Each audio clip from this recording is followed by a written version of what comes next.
اللهم ابطل عمل المفسدين واخمد انفسهم. اللهم اشغلهم عنا بشاغل من مقتك وسخطك لا يستطيعون له ردا. الله اكبر من شر كل جبار عتي.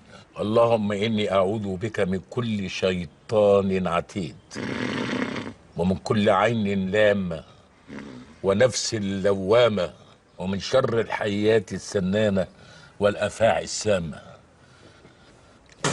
على امك.